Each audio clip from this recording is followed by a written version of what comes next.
Bible Storytime, The Revenge Against Shechem.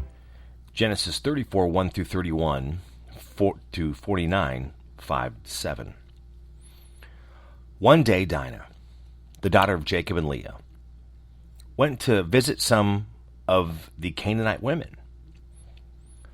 When Shechem, son of Hamor the Hivite, who was the chief of that region, saw her, he took her and raped her.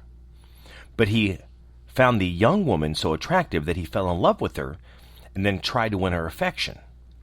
He told his father, "I want you to get Dinah for me as my wife." Jacob learned that his daughter had been disgraced.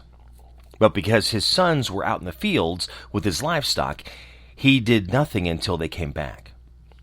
Shechem's father, Hamor, went out to talk with Jacob, just as Jacob's sons were coming in from the fields.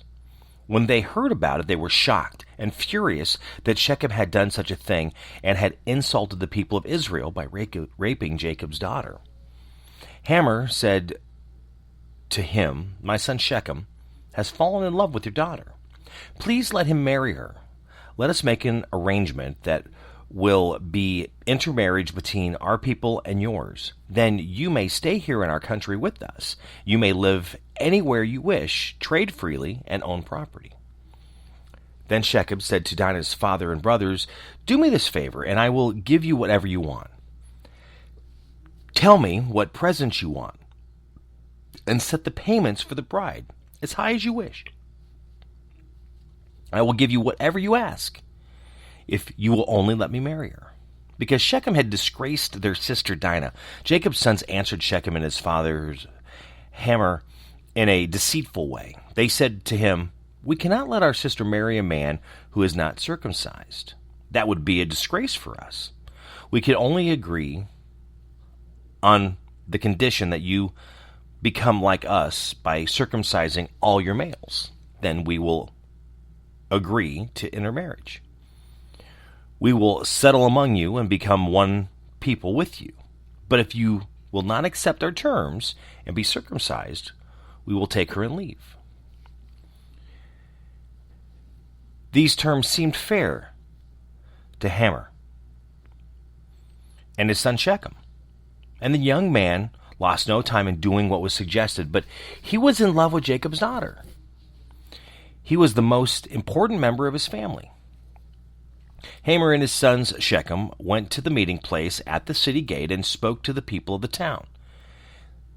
"These men are friendly.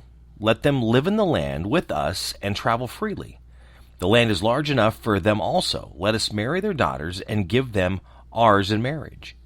But these men will agree to live among us and be one people with us only on the condition that we circumcise all our males as they are circumcised.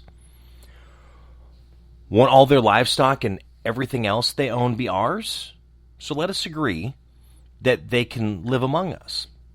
All the citizens of the city agreed with Hamor and Shechem what they proposed, and all the males were circumcised. 3 days later, when the men were still sore from their circumcision, 2 of Jacob's sons, Simon and Levi, the brothers of Dinah, took their swords, went into the city without arousing suspicion, and killed all the men, including Hamor and his son Shechem. Then they took Dinah from Shechem's house and left. After the slaughter, Jacob's other sons looted the town to take revenge for their sister's disgrace.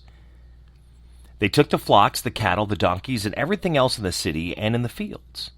They took everything of value, captured all the women and children, and carried off everything in the houses. Jacob said to Simon and Levi, "You have gotten me into trouble. Now the Canaanites, the Perizzites, and everyone else in the land will hate me. I do not have many men. If they all band together against me and attack me, our whole family will be destroyed." But they answered, "We cannot let our sister be treated like a common whore." Revenge against Shechem.